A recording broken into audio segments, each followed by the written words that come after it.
Hello বন্ধুরা, cooking passion ডিজিপিতে আপনাদের স্বাগত। আমি প্রতিমা। আজকে আবার আরেকটা নিরামিষ পদ নিয়ে হাজির হয়েছি, যেটা হচ্ছে আপনার ছোলার ডাল।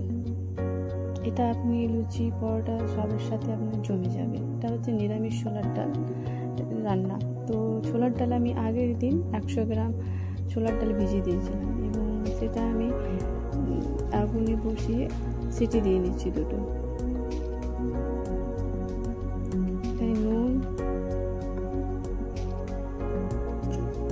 একটুখানি নুন দিয়ে দিলাম, তাহলে সেদ্ধ তাড়াতাড়ি হয়ে যাবে।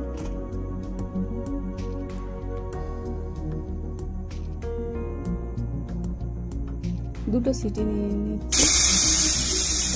সিটি দিয়ে দিয়েছি দুটো। তো দেখুন ছোলার ডাল সেদ্ধ হয়ে গেছে। এখানে আমি কড়াই বসিয়ে দিয়েছি। এখানে আমি তেল দিয়ে দিলাম, সর্ষের তেল। এখানে আপনারা চাইলে ঘি দিতে পারেন। এখানে আমি তেজপাতা, শুকনো লঙ্কা, জিরে ফোড়ন দিয়ে দিয়েছি। এখানে একটু আদা বাটা দিয়ে দিলাম। আদা বাটাটা কষিয়ে নিচ্ছি। এটা একটু কালার করার জন্য কাশ্মীরি লাল লঙ্কার গুঁড়ো নিয়েছি।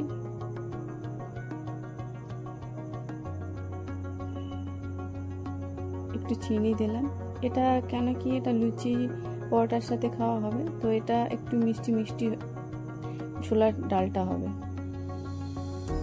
আপনারা চাইলে স্কিপ করতে পারেন।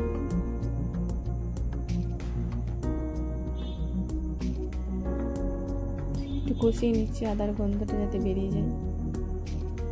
এগুলো জাস্ট একটু জল নিয়ে নিলাম যেন মশলাটা তলায় না লেগে যায়। এখানে একটু হলুদ দিয়ে দিচ্ছি, সামান্য পরিমাণ। একটু কষিয়ে নিচ্ছি।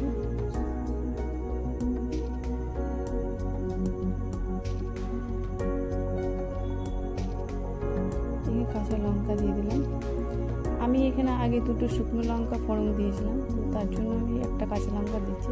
আপনারা চাইলে নিজের স্বাদ অনুসারে দিতে পারেন। এখানে আমি ছোলার ডালগুলো দিয়ে দিলাম, কষিয়ে নিচ্ছি। দেখুন বন্ধুরা, ছোলার ডালের কি কালার এসছে।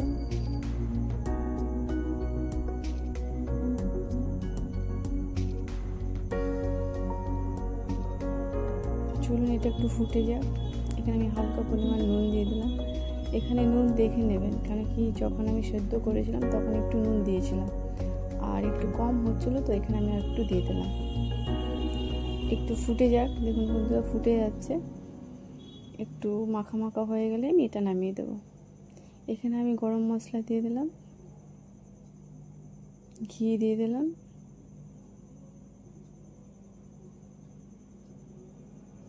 একটু নেড়ে দিলাম।